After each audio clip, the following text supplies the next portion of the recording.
Morning students, स्वागत है आप सबका हमारे YouTube चैनल पर जिसका नाम है सौरभ क्लासेस फॉर हिस्ट्री। आज मैं एमए सेमेस्टर थर्ड के पेपर EC2B जिसका नाम है administrative history of medieval India से आज एक विषय आप लोगों के सामने रखूंगा। हमारा विषय आज होगा मुगलों की प्रांतीय शासन व्यवस्था, जिसको हम लोग कह सकते हैं इंग्लिश में प्रोविंशियल एडमिनिस्ट्रेशन ऑफ मुगल्स। ठीक है, चलिए शुरू करते हैं बिना किसी देरी के साथ मुगलों की प्रांतीय शासन व्यवस्था। ठीक है, प्रत्येक मानव सभ्यता अपने दीर्घजीवी होने के लिए कुछ आधारभूत नियम एवं कानून बनाती है। ये नियम व कानून मनुष्य की आवश्यकताओं के अनुरूप बदलते रहते हैं। मुगल राज्य व्यवस्था के अंतर्गत कुछ कानून, संस्थाएं और अवधारणाएं थीं, जिसकी समय समय पर स्थिति और समस्याओं के अनुरूप परिवर्तन देखे जाते हैं। इनकी प्रांतीय शासन व्यवस्था भी काफी प्रभावशाली थी। इसी शासन व्यवस्था के कारण मुगलों ने काफी लंबे समय तक भारत पर शासन किया। मुगलों के आगमन के बाद उन्होंने एक कुशल प्रशासनिक संगठन तैयार किया। उनके पास मध्य एशिया के लगभग 2 सदियों के राजवंश शासन का अनुभव था। वे अपने साथ अच्छी तरह जांचा परखा और नियमित शासन का प्रशासन लेकर आए थे। नई जगह की आवश्यकताओं के अनुरूप इन्होंने इसमें परिवर्तन भी किया और आसपास की परंपराओं को आत्मसात भी किया। इस प्रकार भारत में मुगलों का आम प्रशासनिक ढांचा और नीतियां भारतीय इस्लामी परंपरा का मिला जुला स्वरूप प्रतीत होती हैं। इसकी प्रांतीय व्यवस्था में हम देखते हैं कि मुगलों की प्रांतीय व्यवस्था में प्रांतीय शासन का प्रधान प्रांतपति होता था, जो सूबेदार अथवा नाजिम कहा जाता था। इसकी नियुक्ति सम्राट द्वारा की जाती थी। उसका काम प्रांत में सुरक्षा और कानून व्यवस्था की देखरेख करना था। यद्यपि वह सामान्य रूप से समस्त प्रशासन का प्रधान था, किंतु व्यवहारिक रूप से वह कानून और व्यवस्था की देखरेख तथा सुरक्षा प्रबंध का भी उत्तरदायी था। गुप्तचर भी उसके नियंत्रण में थे और उनके माध्यम से वह प्रांत के विभिन्न भागों में के संबंध में जानकारी प्राप्त करते थे और बादशाह को इसकी सूचना देते थे। इसके अतिरिक्त उसे अपने क्षेत्र के जमींदारों और अधीनस्थ शासकों से भी करों की वसूली करनी पड़ती थी। वित्तीय मामलों में सूबेदार की सहायता के लिए प्रांतीय दीवान अथवा दीवाने सूबा की नियुक्ति की जाती थी, जो प्रांत में वित्तीय मामलों की देखरेख करते थे। प्रांतीय दीवान की नियुक्ति केंद्रीय दीवान की अनुशंसा पर सम्राट द्वारा की जाती थी। यद्यपि प्रशासनिक कार्यों में वह सूबेदार के अधीनस्थ था, परंतु वह सूबेदार के प्रत्यक्ष नियंत्रण में नहीं था, बल्कि उससे केंद्रीय दीवान के अधीन कार्य करने पड़ते थे। इतना ही नहीं, वह सूबेदारों पर वित्तीय मामलों में निगरानी भी रखता था। सूबेदार द्वारा सरकारी धन के दुरुपयोग को रोकने और उसकी शक्तियों को संतुलित रखने के लिए प्रांतीय दीवान का योगदान काफी महत्वपूर्ण था।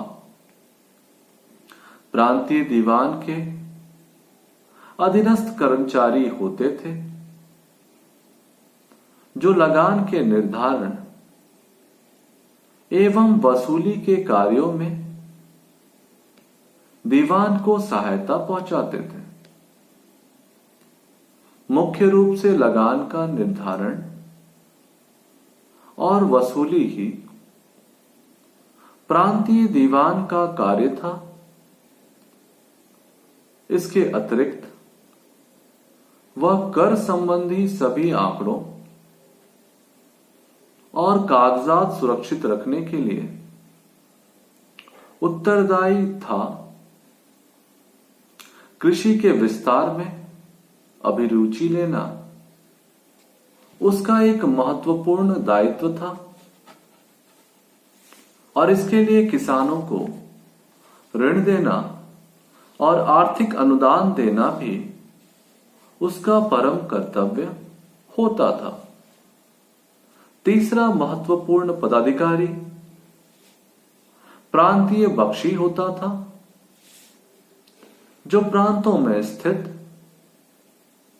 मनसबदारों का प्रभारी था। सैनिकों की भर्ती, सेना का उचित ढंग से मनसबदारों द्वारा समन्वय, सैनिकों का निरीक्षण, घोड़ों को दागना, सैनिकों को वेतन के लिए प्रमाण पत्र देना इत्यादि कार्य बख्शी द्वारा ही संपादित किए जाते थे। उसकी नियुक्ति बादशाह द्वारा केंद्रीय बख्शी की अनुशंसा पर की जाती थी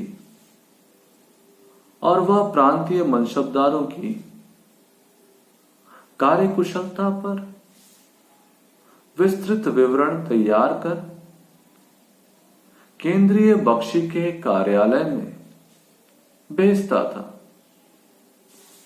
कहीं कहीं मीर बख्शी स्वयं महत्वपूर्ण घटनाओं की लिखित सूचना बादशाह को दिया करता था।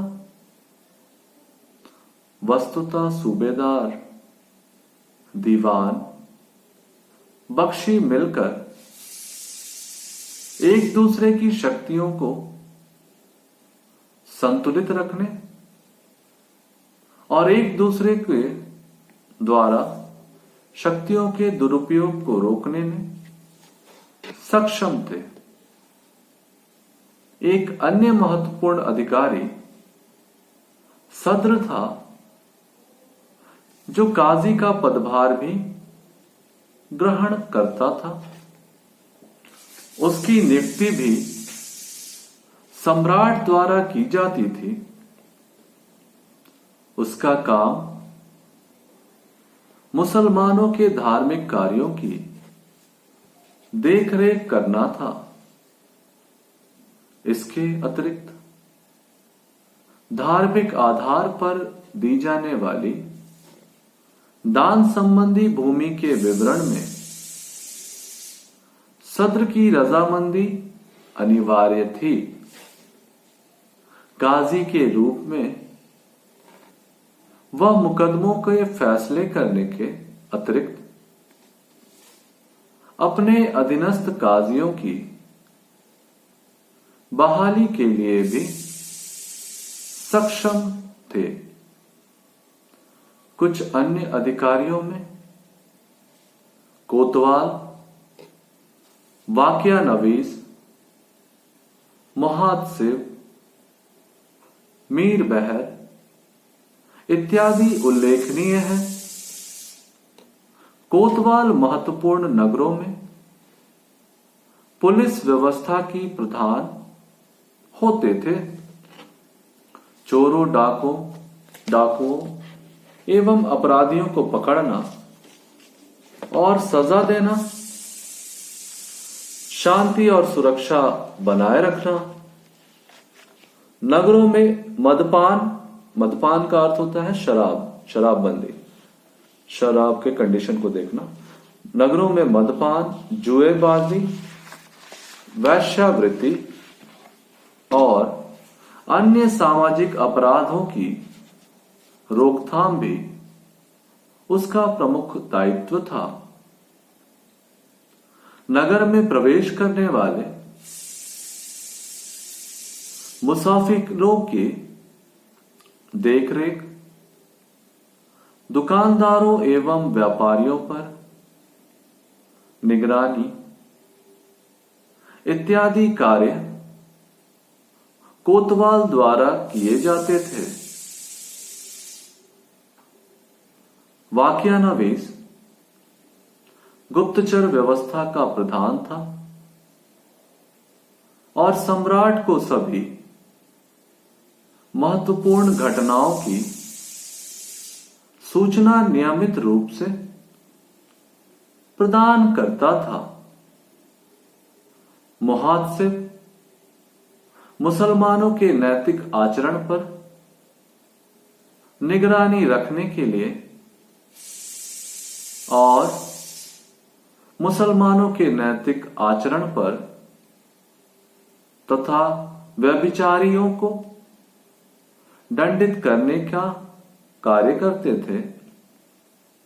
मीर बहर नदियों में नौकारोहण और जल मार्गों में पहरेदारी के कार्य करते थे। इसके बदले में वे व्यापारियों से चुंगी या कर वसूलते थे। प्रत्येक सूबा कई सरकारों, जिसे हम जिला भी कहते हैं, में बटा होता था। प्रत्येक सरकार के प्रमुख अधिकारी फौजदार, अमलगुजार, काजी, कोतवाल, बितकची और खजानदार होते थे। फौजदार एक सैनिक अधिकारी होता था। इसका प्रमुख कार्य शांति स्थापित रखना, चोर लुटेरों से प्रजा की रक्षा करना और राज्य की आज्ञाओं को प्रजा से पालन कराना आदि होता था। इसके अतिरिक्त कर वसूली में वह अमलगुजार की सहायता भी करता था। अमलगुजार लगान वसूली, कृषि की देखभाल, किसानों की सुरक्षा, चोर लुटेरों को दंड देना तथा सरकार के खजानों की देखभाल करता था।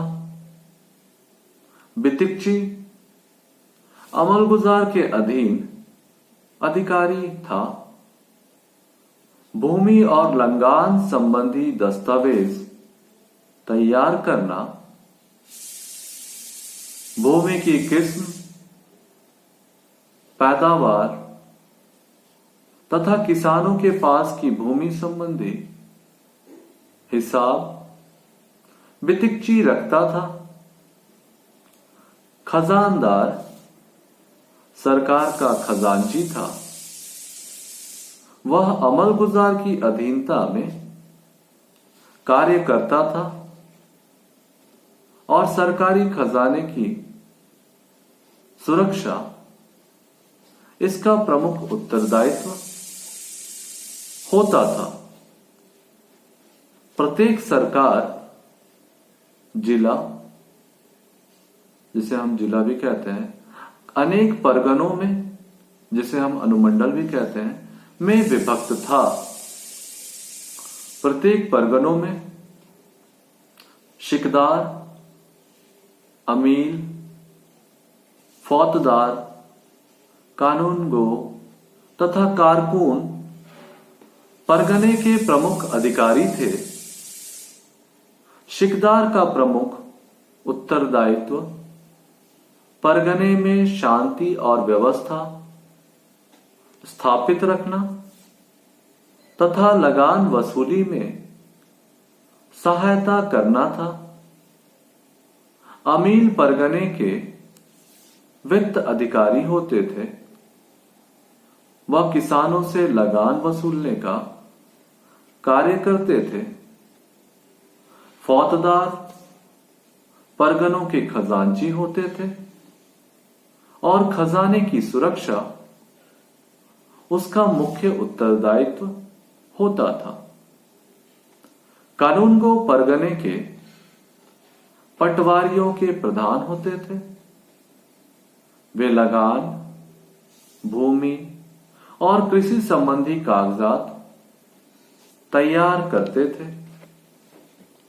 कारकुन परगने के क्लर्क थे जो लिखा पढ़ी का कार्य करते थे।